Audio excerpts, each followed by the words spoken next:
Hello my bookish babes, how are we doing tonight? My name is Kelly. Thank you so much for checking out my video, and let's just get on with what this idea of mine is. It's not a good one. It's not a good one, but we're gonna just do it and have some fun and yap about the books I have right here with me. So I just got back into reading, in like, you know, avid reading becoming my whole life again last year around this exact time. I thought it would be a fun idea if every year, I might not do this, like I might not remember whatever, but I'm gonna try. Every year around this time, I want to do a video of my current, as of right now, top 10 bookish boyfriends. I think it'll be interesting to see if my list changes at all within a year. I'm sure it will. At least like the bottom 5 are probably going to change, and I'm just curious to see how my reading taste evolves throughout the years. So we're gonna do my current, as of this moment, as of was today the 6th, February 6th, 2025, my top 10, which was very hard to choose, bookish boyfriends. Now, since I got back into reading last year, I have read, like throughout last year and starting with the first 2 months of this year, I have read about 150 books, I think, like roughly 150, 160. So there are quite a few to choose from, as my top 2 genres are fantasy and romance. Obviously, romantasy being my absolute favorite. So with that said, there was a lot of options. I had many options. I spent a good like 2 hours going through my shelves, picking out who my top 10 are. And I know there's going to be a couple in here that you guys are going to think should be higher, shouldn't even be on here. Like, what is he doing here? Most of these are like book talk books, like popular book talk books, because again, I just got back into reading. I use that as, you know,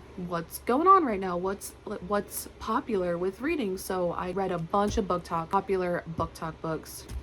They're popular for a reason. Like, come on, these are so good. So let's jump into number 10 on my top 10 book boyfriends, and we're talking Reese Larson from Twisted Games by Anna Huan. Now, a lot of the Anna Huan books have been hit or miss for me. Like, some of them are just kind of boring to me, but Twisted Games was like a 6-star read. This book is phenomenal. This is like a forbidden romance, princess and her bodyguard type of deal. Forced proximity. And I never thought I would be into a like forbidden romance between a princess and her bodyguard, but this book just was everything. Reese Larson is the sweetest, most like thoughtful, most protective man I've ever read about. Maybe not ever, that's why he's number 10, but you get my drift. You know what I'm saying? Reese, he's unmatched in a way because he's number 10.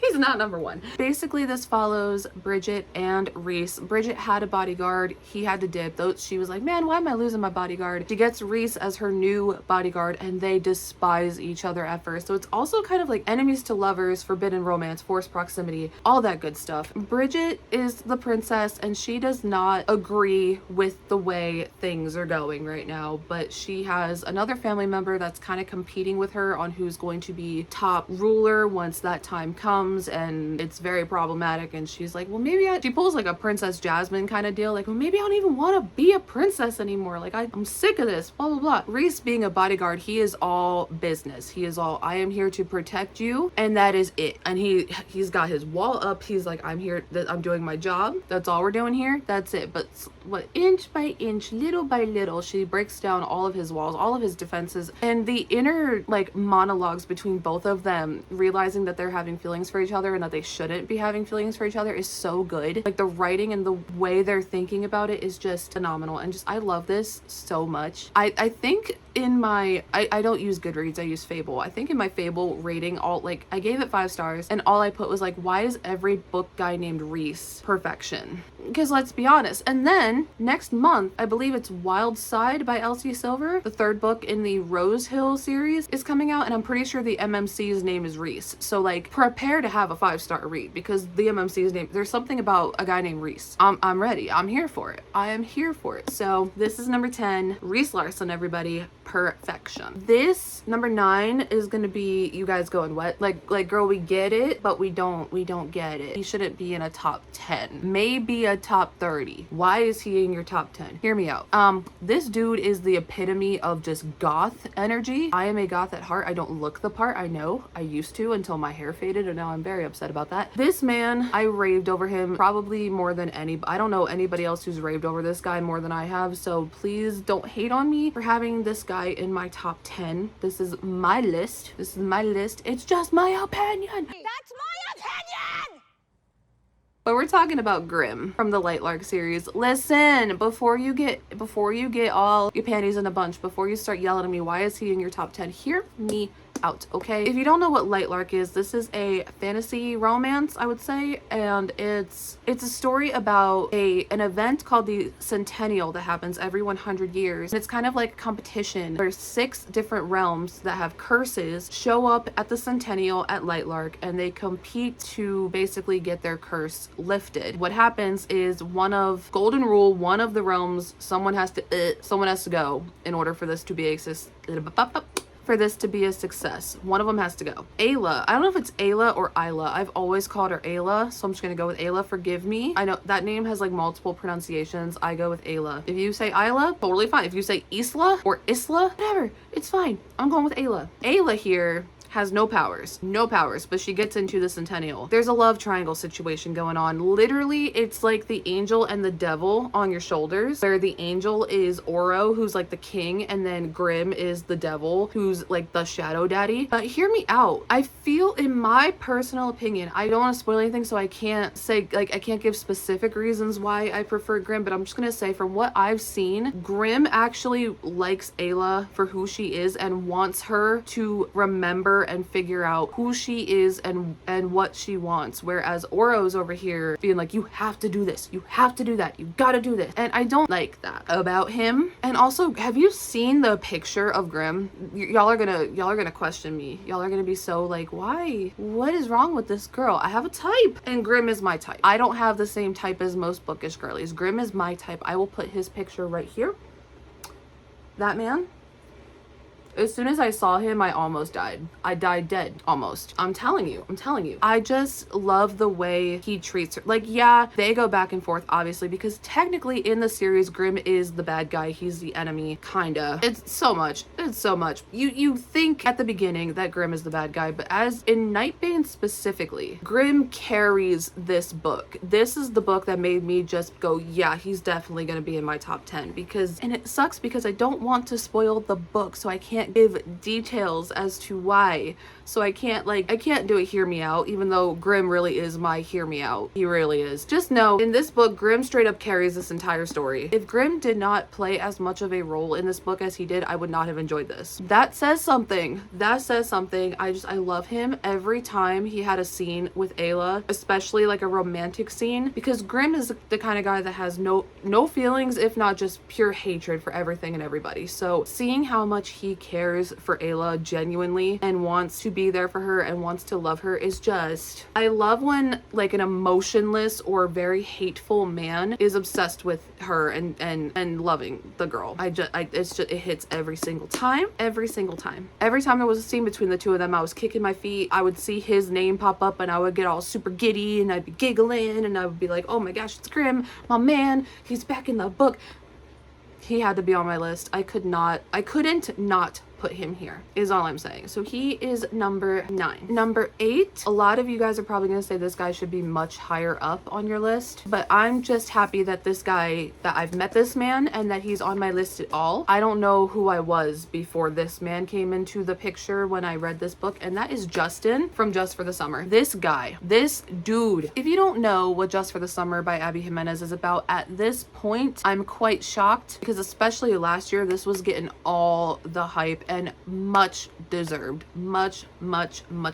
hype. It's about Justin and Emma, and they both have this curse that they call it, where whenever they date someone and then they break up with that person goes on to find their true love. Justin has like a little Reddit post about his curse. Emma sees it and she comments on it. They start going, hey, what if we date, because it'll counteract our curses, and then when we break up we can find our true love and, like, you know, cancel each other out kind of thing, and we will date just for the summer. Now I know what you're thinking. This book got all this hype and these two people met on a Reddit post and she's traveling to him and they met online and this got all the rave. Hear me out. It's fiction. That's my only excuse, because she is a traveling nurse, if I remember correctly. So she's able to travel around, so she went to go see him. And this dude is the most golden retriever acts of service. He leaves her checklists of like what to expect for the dates, and then like, let me see if I can find it. Like right here. Oh my god, I opened right to it. What are the odds of that? He gives her multiple choice options, and it says, your date with Justin. Congratulations on your upcoming date with Justin. Your preferences are important, so he'd like to know what you think. Please complete this questionnaire by 9 o'clock tonight. Look at this. Look at this. Oh my goodness. Like, preferred time of day, what activities interest you, food preferences, and then there's more. This man is just perfection. He's the absolute sweetest. Preferred greeting, preferred mode of transportation, and then like a little invite ticket. Do you see this? Just, oh. He's perfection. He's perfect. He is perfect. He had to go on this list. I couldn't not put him on this list. Like, hello. I love him. And clearly everybody else does. I love him. I absolutely adore him. Number 7, another thing that's very popular on the book talk right now, and also very mixed opinions on this entire series and on which guy is the best. I know a lot of y'all aren't going to agree with me, and that is okay. This is my list. This is my list. We're going with Christian Hems from Magnolia Park, specifically Daisy Hates. You guys, I know a lot of you are Julian fans, and I am too. I love Julian, but Christian, I don't know what it is about Christian. His feelings towards Daisy, his feelings towards everybody, like the whole situation regarding Magnolia and BJ and like Daisy and her like mob family. I love his POV. Every time his POV comes in, it just makes me so incredibly happy. And I know he had the history with Magnolia, and he's BJ's best friend. How could he do that to BJ? Blah, blah, blah, blah, blah. But guys, him and Daisy are just a literal match made in heaven, and I need her next book to come out, and we have no idea. Miss Jessa Hastings has us waiting, and she knows we are going to be sat and waiting. We aren't giving up on this. So she knows she has all the time in the world to give us that book. We will be here, girl, whenever you're ready. No rush, maybe. Regardless, Christian, I adore him. The ending of The Great Undoing greatly undid me. Like, Christian's reaction to what was going on at the end, if you know, you know. I couldn't handle myself. I could not handle myself. I was sobbing so hard. Like, these two just need to be together. They have to. They are perfect. I might actually cry if I keep talking about it, so I'm gonna shut up. But just, Christian had to be on this list. Coming in at number 6, this is also a very popular romance series at the moment, but this one might be the second least favorite, and I'm not having it. I am not having any slander on this book whatsoever, and we're talking about Theo from Reckless by Elsie Silver, book 4 in the Chestnut Spring series. You guys, how can you hate this book? I've seen so much hate towards this book. How? Literally how? Theo Silva is everything to me. I kind of get personally offended when people say they don't like this book, and normally I'm like, cool, you don't like a book, it's not for you. Cool. But Winter Hamilton is literally me. I swear to you, Elsie Silver went into my brain to figure out how to write the character that is Winter Hamilton. And I've never resonated with a character so much in my... Do you see all of this? Like, this book hit so hard, so deep, so personal for multiple reasons, and just Theo is amazing. Now hear me out, this is accidental pregnancy, but Elsie Silver does it right. Any kids in a book, any accidental pregnancy tropes, you can't hate on it when Elsie Silver does it. She always does it perfectly. The way they handle it is kind of funny at first, because I don't want to spoil it. I can't spoil it. If you know, you know. If you know the initial reaction and how that went down and how, you know, yeah. Hold on. We're gonna dive into this for a second, because I have so many annotations and like writings on the back of this that I can't not give you some like out of context quotes. Hold on. She's so used to people walking away when she gets snappy that I confuse her when I don't back off. That's right, Theo, you don't back off, because she's not a bitch. She's not a bad person. She's just super defensive because she has trauma, severe trauma, and she takes it out on other people because she doesn't know how to cope with it, how to deal with it. She hates herself. Okay, good on you for not backing off. Like, oh, I love him. I absolutely love him. Let's see, what else do we got? You've ruined me. Don't you get it? I only see you. You've got all my attention, every last bit of it. Me? Yeah, you and your snarky one-liners, and the way you're grumbly in the morning until I bring you a coffee, and that goofy voice you use when you talk to Vivi. How sweet you are under all that professional indifference. I even like it when you stalk me. Makes me feel special.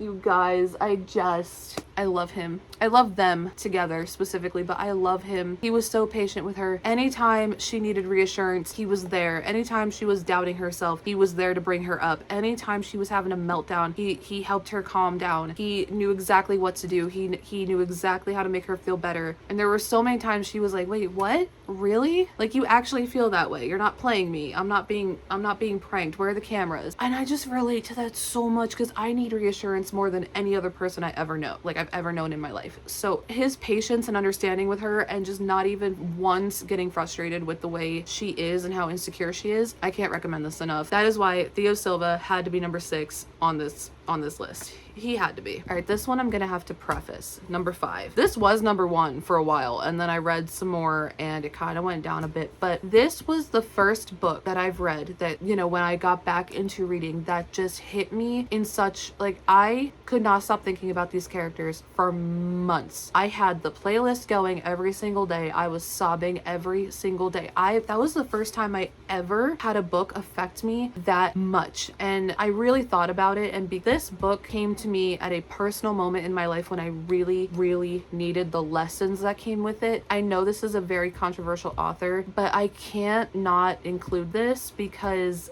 this man and this couple, if you hear this, I'm hitting the book.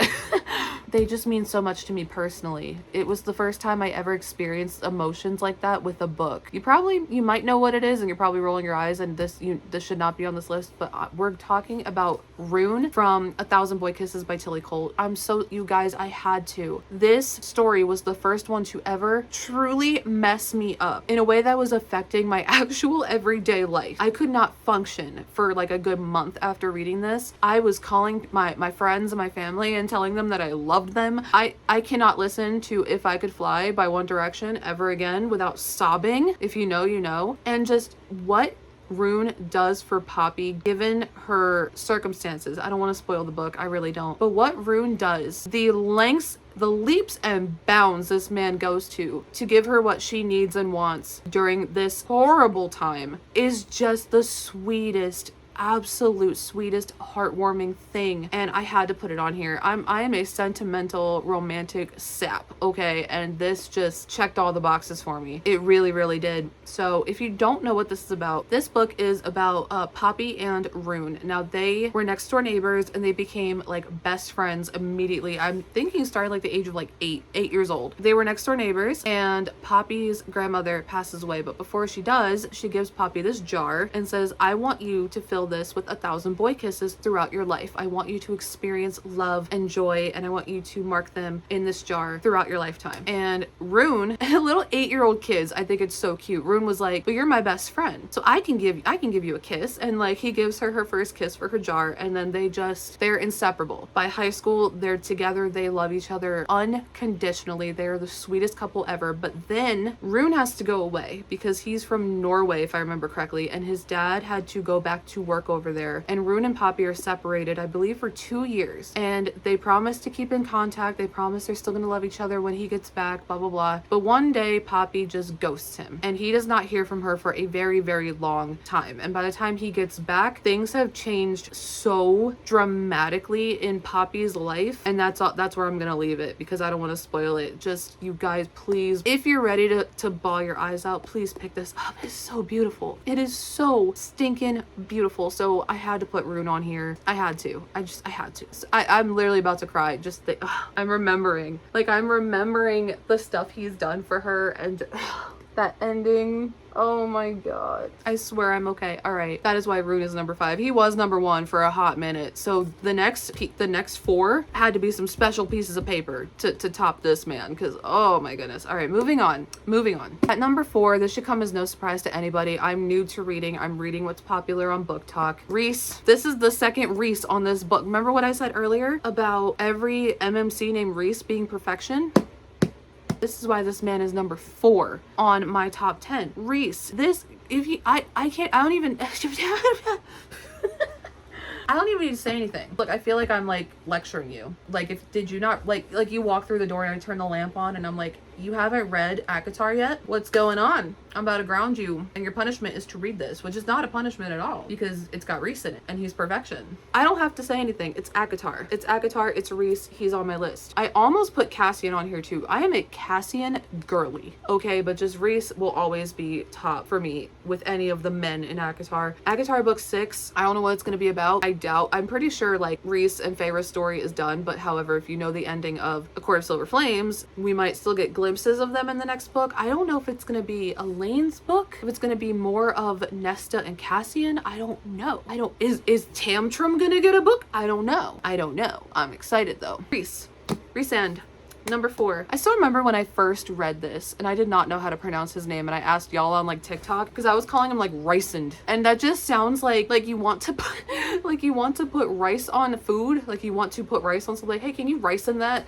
That's what that sounds like, and that's not even a word. And then someone told me it's pronounced Resand, and I was like, oh, that makes sense.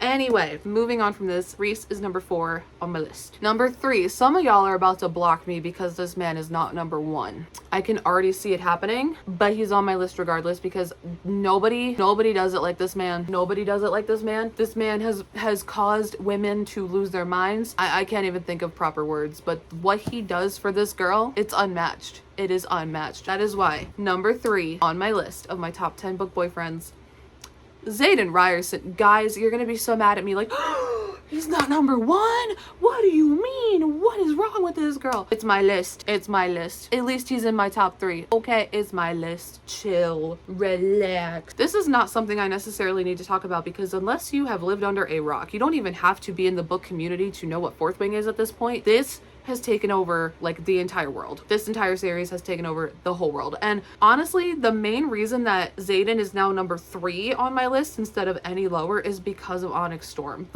The things that man says, the way that he loves her is just so, you don't get that feeling often with any couples, romance, fantasy, whatever you're reading.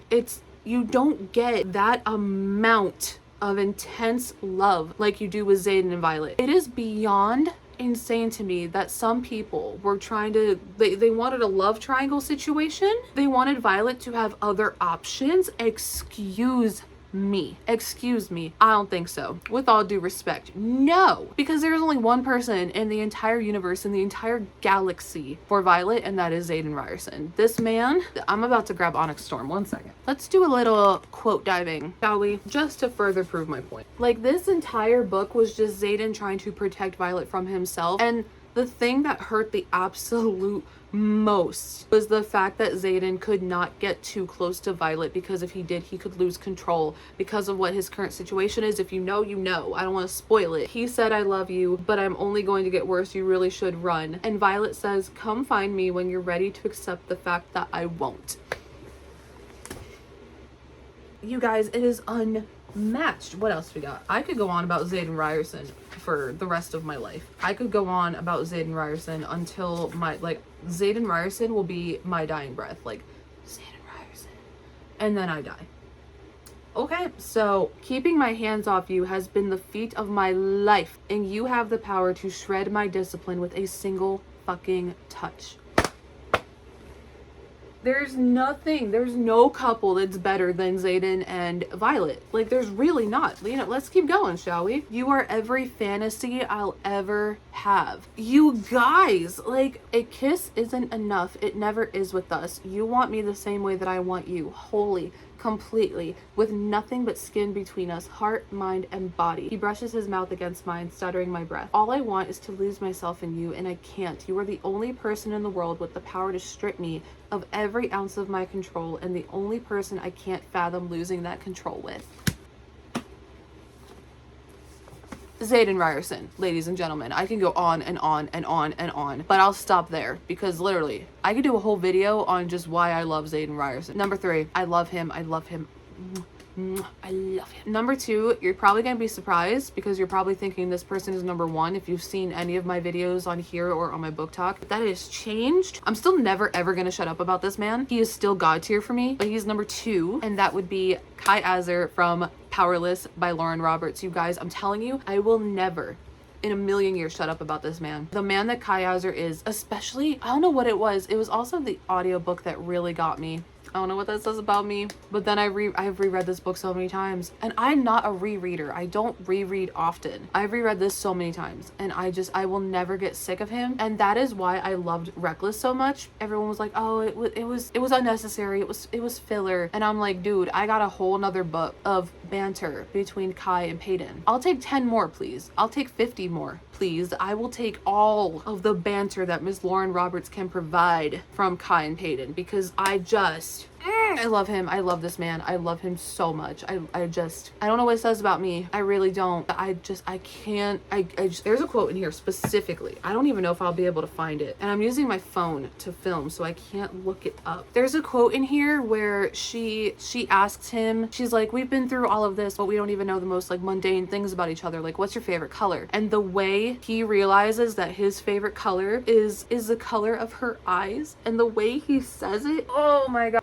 I sobbed. I sobbed so hard. You do not understand. It was the sweetest thing I think I've ever read. I'm unwell just thinking about it. Fearless comes out on April 8th. I cannot shut up about that either. I'm so excited. I need to know what happens, because if you know the story and you know that Kai is my boy, then you know the ending of Reckless is unacceptable. Unacceptable. Disgusting. Disgusting! I need to know. I need to know what's going on, because so that is number 2 on my top 10 book boyfriends, Kai motherfucking Hauser. Number 1, we have made it to my number 1 book boyfriend, and this is going to be a very controversial take, and I know that. I really do. But in the grand scheme of things, I think he's earned it, and I think this man will have my heart for all of eternity. The things he goes through, especially the things he goes through in order to keep the girl, and he has more setbacks than I can count, and each setback breaks my heart more and more and more and more. Everything this man goes through, he just deserves to be loved. He deserves the biggest hug in the world. He deserves the world. And we're talking Joey Lynch from Boys of Tommen. Guys, this is gonna be hard to talk about without crying. If you know Boys of Tommen, you know that this book is very hard to, this series is very hard to read sometimes. There are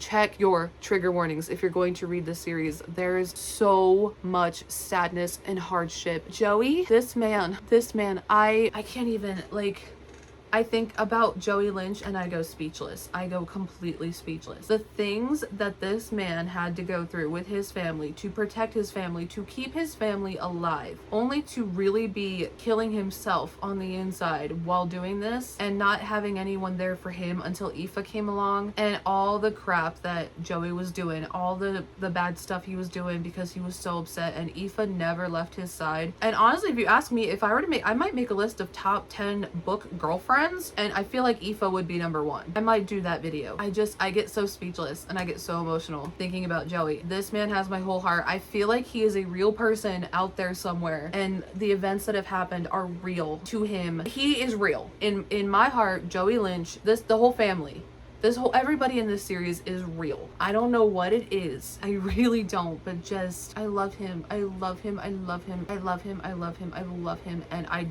can't get enough. Do you see this? Hold up. So we've got Redeeming 6. This is a big boy. Do you see all of this? I love him so much. I want to protect him. I want to take him out of the book. I want to take him and Shannon and Aoife and all of them, that whole family, out of the book and just protect them. And they can live with me. It's okay. They'll be away from all the bad stuff. Like, oh my God. That is why Mr. Joey Lynch is number 1. It's going to take a special kind of paper to top this. That's gonna have to be one hell of a book to top Joey Lynch for me, is all I'm saying. I'm gonna go. Thank you guys so much for watching this. I hope you enjoyed this video. Who is your number 1 book boyfriend? Comment below. I would love to know. And if you enjoyed this, please consider liking and subscribing. That would be awesome. That would mean the world to me. I would love to have you guys join me. I want to start this little bookish community, and I'm still very new at this. I'm still very awkward with it, so like, forgive me. I'm trying to figure it all out, but I had fun. I hope you did too. That's that. I will see you guys in my next video.